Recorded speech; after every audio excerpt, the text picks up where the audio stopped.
Hello children, welcome to the class. और आज हम वापस से एक बार हमारा chapter number 4 social studies geography का फर्दर टॉपिक डिस्कस करने वाले हैं। And the topic is onset and withdrawal of the monsoon. Alright children, इससे पहले हमने जो भी टॉपिक्स पढ़े आई थिंक आपको अच्छे से समझ में आ गया होगा। और कौन से टॉपिक कवर किए हमने?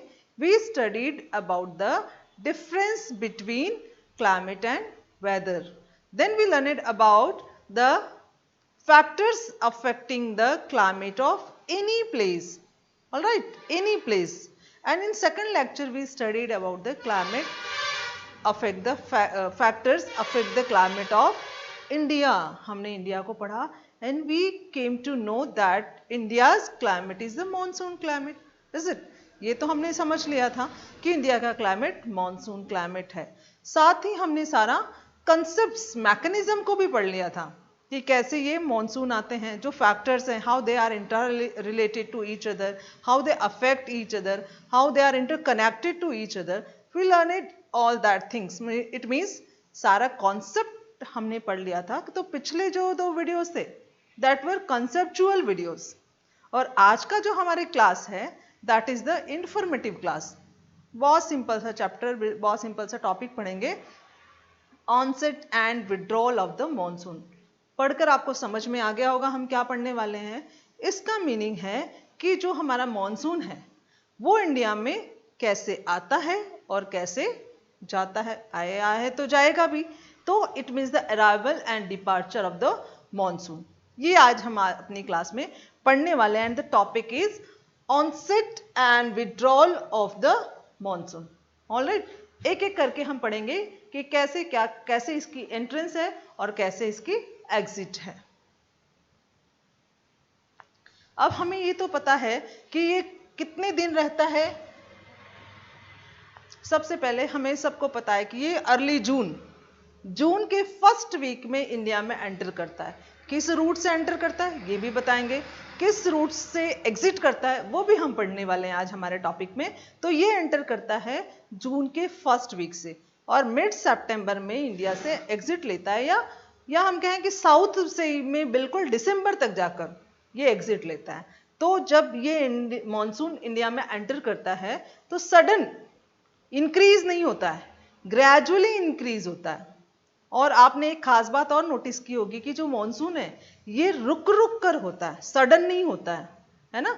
एक दिन बरस गया, 2 दिन बरस गया, 3 दिन नहीं बरसा, फिर चौथे दिन बरस गया, फिर नहीं बरसा। तो this is the characteristic of monsoon. ये हमारे मॉनसून का एक कैरेक्टरिस्टिक है। ठीक है, अब जब मिड जून फर्स्ट वीक में इंडिया में ये एंटर हो रहा है और स्टार्टिंग में शॉवरिंग से हल्के फुल्के फुहार बौछार के साथ मॉनसून एंटर करता है और gradually it covers the entire part of India and it increase the quantity और अमाउंट ऑफ द रेन, है ना, amount of the rain that is known as the burst of the monsoon. Let's see, that is known as the burst of the monsoon. First we are going to learn that duration of the monsoon is between 100 to 120 days. करीब 100-125 दिन तक ये monsoon हमारे India में रहता है, around 100 to 120 days. Then we were talking about the burst of the monsoon. Burst of the monsoon is sudden increase in the rainfall. जैसे मैंने आपको कहा कि धीरे धीरे बारिश जोर पकड़ती है, या ये कंटिन्यू में भी नहीं होती है, फ्लक्चुएट होती रहती है, लेकिन एक ऐसा टाइम आता है जो सडन इंक्रीज हो जाती है, मैक्सिमम अमाउंट ऑफ वाटर ये वो अर्थ पर पोर करती है। And that situation is known as the burst of the monsoon, burst of the rainfall. Alright, now come to the entrance of the monsoon. Very important part कि India में ये monsoon हमारा कहां से एंटर हो रहा है और कैसे एंटर हो रहा है। सो get the topic. The monsoon arrives at the southern tips of India. हमें पता है मॉनसून हमारे केरला से एंट्री लेता है, तो Kerala is known as the gate of monsoon in India. ये हमारे साउथ से एंट्री लेता है। ये भी हमने पढ़ा था कि the south westerly winds hit the southern parts of India, So this place The southern place receives the maximum rainfall in India and generally by the first week of the June and it proceeds into two ways. इसको हम discuss करेंगे अभी कि जब ये south westerly winds southern tips of peninsula को hit करता है सबसे पहले और केरला से एंट्री लेता है, Kerala Karnataka. Further these monsoon wind divides into two parts. ठीक है, ये दो पार्ट में डिवाइड हो जाता है, दो ब्रांच में डिवाइड हो जाता है. One branch is known as the Arabian Sea branch and the second branch is known as the Bay of Bengal branch. ठीक है, ये आपकी समझ में आ रहा होगा कि दो ब्रांच में ये हमारा साउथ वेस्टर्ली विंड जो है दो ब्रांच में डिवाइड हो रहा है. One is the Arabian Sea branch and the second one is the Bay of Bengal branch. अब दोनों अलग अलग रास्ते चल पड़े. ब्रांच उठी तो एक जगह से लेकिन it further divides and moving towards the different direction. One, the Arabian Sea is moving in the western direction, western north direction, and this Bay of Bengal branch is moving towards the Assam, towards the northeast part. और ये कब हो रहा है, duration कब? Almost first week, 1 जून 2 जून को ये हमारा मॉनसून हिट कर रहा है केरला को और करीब 10 दिन बाद around 10 days after this branch reach to the Mumbai. Where is Mumbai located? Mumbai is located in Maharashtra. तो ये मुंबई में जाकर मैक्सिमम रेनफॉल करता है. Which branch? The Arabian Sea branch. Simultaneously the Bay of Bengal branch reach to the Assam. North east में जाकर वो अच्छी बरसात करता है. इतनी बात हमें समझ में आ गई. अब this Arabian Sea branch move further towards the north side. ये अपने आगे बढ़ता हुआ जाता है. But as we know, अब आप कहेंगे ये बढ़ता हुआ इंडिया से बाहर निकल जाता है. नहीं, इंडिया से बाहर नहीं निकलेगा क्योंकि we have the natural gift in north. क्या है हमारे पास? हमारे पास हिमालय खड़ा है वहां पर रोकने के लिए. किसको? नॉर्थ से आने वाली चिल्ड कोल्ड विंड को भी रोकेगा और साउथ से आने वाली हमारी मॉनसून विंड को भी रोकेगा ताकि ये जो मॉनसून है वो इंडिया में ही हो जाए. अगर हिमालय यहाँ नहीं होता तो ये मॉनसून विंड हमारी वेस्टर्न पार्ट से नॉर्थ पार्ट से इंडिया से बाहर निकल जाती और हमें उतना रेन रिसीव नहीं होता जितना हमें रिक्वायर्ड है, जितना हम कर रहे हैं. ऑलराइट, समझ में आ रहा होगा आपके. तो what we are learning, this Arabian Sea branch from Kerala after 10 days it reached to Mumbai and it moves further towards the north. But in north there is presence of Himalaya. Himalaya को hit करके ये waste की तरफ मुड़ जाती है. Are you getting? Himalaya को hit करके ये कहाँ मुड़ जाएगी? ये वेस्ट की तरफ मुड़ जाएगी और इस तरह ये सेंट्रल एशिया में अच्छी बरसात करेगी. सेंट्रल एशिया में अच्छी बरसात इस तरह से होगी. ये बात हमें समझ में आ रहा है. And this is the Ganga plain. आपको मैंने एक ब्रांच समझा दिया. The Arabian Sea branch is moving from south to north and from the presence of Himalaya it comes back, it deflected towards the west direction. West direction में deflect होती है और India के सेंट्रल पार्ट में अच्छी खासी बरसात करती है. अब हम पढ़ेंगे this Bay of Bengal branch experience heavy rainfall in the north east और द असम पार्ट. वहां पर अच्छी रेनफॉल करती है. साइमल्टेनियसली इसी के साथ ये जो हमारा गंगा प्लेन एरिया है it is experiencing the low pressure area. Why? Because that before the rainfall this place is experiencing the summer season and having the maximum temperature. है ना. और हमने पढ़ा था पिछली 2 क्लास में कि अगर टेम्परेचर हाई होगा तो प्रेशर लो होगा. कंपैरेटिवली जो हमारा नॉर्थ ईस्ट है ये कोल्ड है तो यहाँ टेम्परेचर क्या होगा? हाई होगा. Are you getting me? This is the low temperature area and this is the high temperature area. I think you are getting. And phenomena we have studied in previous 2 classes that air will move or the wind will move from higher pressure to lower pressure. आई बात समझ में आपके? ये wind जो हमारी दोनों monsoonal wind है, एक अरेबियन ब्रांच है और दूसरी हमारी एक अरेबियन ब्रांच है, दूसरी बे ऑफ बंगाल ब्रांच है. अब हाई प्रेशर से लो प्रेशर की तरफ मूव करने वाली है और यहाँ से जो हमारी विंड है मॉनसून विंड अरेबियन सी वो हिमालय से डिफ्लेक्ट होकर वेस्ट साइड में आई है, तो इस तरह से ये वाली विंड और ये वाली विंड यहां आकर मिलने वाली है। If you can see the place, ये दोनों विंड यहां आकर मिलती हैं और यहां आकर ये अच्छी खासी बरसात करती हैं। Because of this around 29 June are Delhi receives the rainfall from the Bay of Bengal branch. ठीक है, ये आपको समझ में आ रहा होगा कि किस तरह से हमारे इंडिया में, अब देखिए gradually these winds are spreading all over the India. अभी भी सब जगह नहीं है, बट धीरे धीरे ये ऑल ओवर इंडिया स्प्रेड हो रही है। और जो ये विंड है यहां से हमारे गुजरात और सौराष्ट्र को भी कवर करती हैं। तो ये हुआ कि हमारा किस तरह Arabian Sea branch and Bay of Bengal branch दोनों मूव करती हैं नॉर्दर्न साइड में, उसके बाद डिफ्लेक्ट होती हैं, हाई प्रेशर से लो प्रेशर की तरफ मूव करती हैं।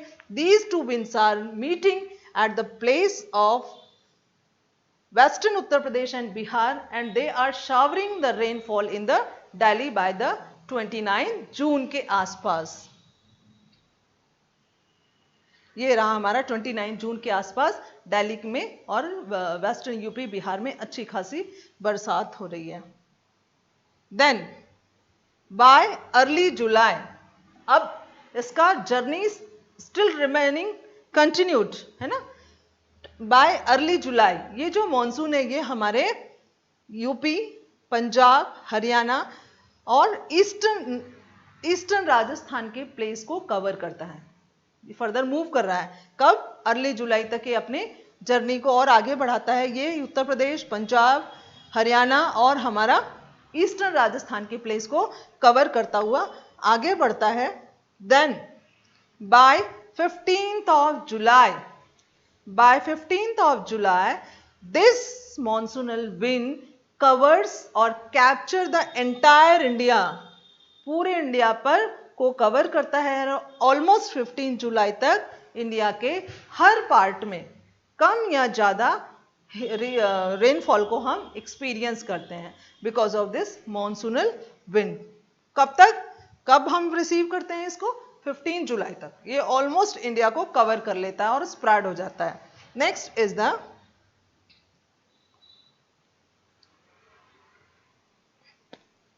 एक्सक्यूज मी सर,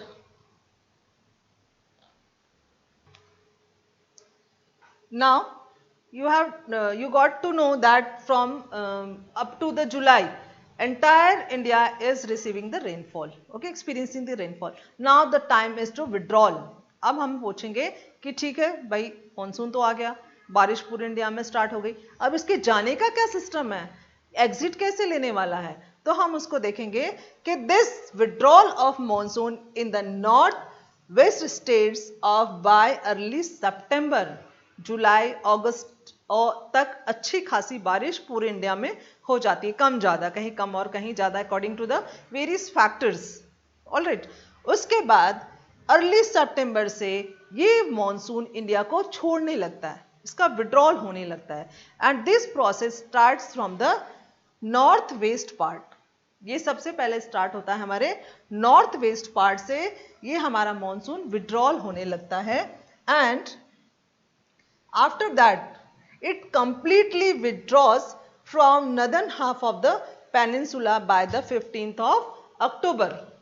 15th अक्टूबर से तक 15th अक्टूबर तक ये इंडिया के लगभग north west part, central part and south वाले पार्ट को इंडिया से एग्जिट करने लगता है, छोड़ने लगता है and this is the process and see by early December. अब आप कहेंगे कि दिसंबर तक बारिश, we are talking about the southern India. See हमने पहले देखा कि नॉर्थ वेस्ट में छोड़ चुका है, देन सेकंड स्टेप में भी वो छोड़ चुका है अक्टूबर तक and this is the December month. 3 steps में ये मॉनसून एग्जिट लेता है। पहला एग्जिट हमने देखा सितंबर में, फिर हमने देखा अक्टूबर में। Now in the month of December this Tamil Nadu area gradually step, इसमें भी स्टेप है 1 October, 15 October, 1 November, 15 November, 1 December and by the 15 December this monsoon totally entirely exit the India और withdraw from the India by the December. ठीक है, तब तक यहाँ पर बाकी प्लेसेस में नॉर्थ इंडिया में कौन सा वेदर स्टार्ट हो जाता है? तब तक हमारा जो नॉर्थ इंडिया है it experience the cold season, winter season, है ना? आपको बात समझ में आ रही होगी. Again I am going to connect it from the temperature, from the pressure. In the same time when monsoon is leaving India in the southern part, simultaneously at the same time North India is experiencing the winter season. Winter season means temperature down, pressure high. और उसी समय हमारे oceanic part में pressure कैसा होगा? क्योंकि यहाँ temperature बहुत ज़्यादा वेरिएशन नहीं है, तो वहाँ यहाँ पर टेम्परेचर लो होगा comparatively to north India. North India में टेम्परेचर कम, प्रेशर ज़्यादा. हाई प्रेशर एरिया क्रिएट हो रहा है in north India and south India में लो प्रेशर एरिया क्रिएट हो रहा है.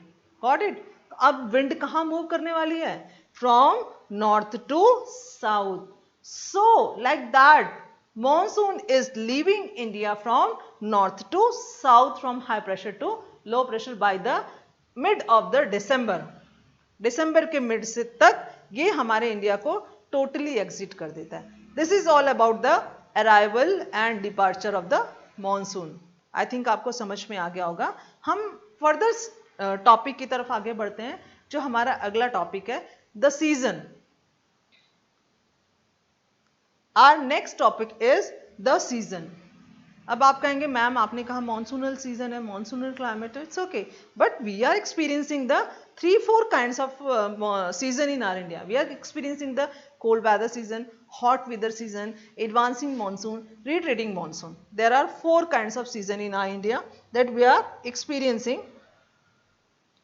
See, the distinct seasonal pattern is avail in R India. Different types off season को हम एक्सपीरियंस करते हैं ड्यू टू वेरियस फैक्टर्स. उसमें से एक है cold weather season, the second one is hot weather season, third one is advancing monsoon and fourth one is the retreating monsoon. ये हम वापस से अपने टॉपिक में पढ़ेंगे जो अभी हमने पढ़ा था कि arrival and withdrawal of the monsoon, onset and withdrawal of the monsoon.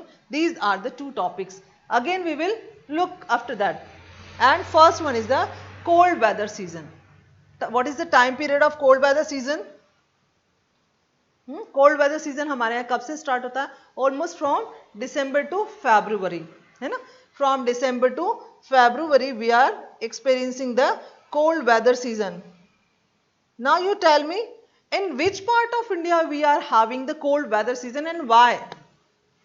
Yes, we are having cold weather season in North India, not in South India. Why not in South India? Because South India is surrounded by water bodies, by oceanic bodies, and we know at the coastal areas or at the oceanic bodies the climate is moderate.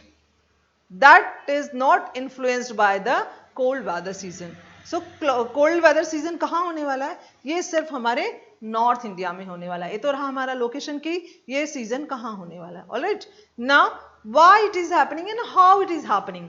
ये cold weather season क्यों हो रहा है, क्यों season बदल रहा है, ये हमने छोटी क्लास में भी पढ़ा है. एक बार मैं वापस से आपको कनेक्ट करती हूँ कि how this season happens. Okay, इतना तो आपको पता है कि जो हमारी अर्थ है वो सन के चारों तरफ क्या करती है? रिवॉल्व करती है ना? रिवॉल्व करती है, चारों तरफ रिवॉल्व करती है. और हमें ये भी पता है कि हमारी अर्थ हल्की सी टिल्टेड है, थोड़ी सी झुकी हुई है उसके एक्सिस पर. उसका ही हमें बहुत ज्यादा एडवांटेज मिलता है. How? If you can see the figure, this is the figure of sun and this is our earth, and you can see this earth is tilted, little bit tilted with this axis, है ना? Axis से ये झुकी हुई है. I hope you are understanding the tiltation of this earth and the axis. ये जो इसके नॉर्थ टू साउथ हम एक इमेजिन करते हैं एक पोर्शन को, दैट इज द एक्सिस, और इसके वो झुका हुआ जो पार्ट है इसको हम टिल्टेड पोजीशन कहते हैं. अर्थ ऐसे खड़ी नहीं है, हल्की सी झुकी हुई, slight. This is called the tilted position, right. जब ये सन के चारों तरफ रिवॉल्व करती है तो एक ऐसा पोजीशन आता है जब ये जो हमारा सदर्न हेमिस्फीयर है, I think you are getting the southern hemisphere, southern hemisphere is experiencing more heat comparative to the northern hemisphere. Because of what? Because of the tilted position.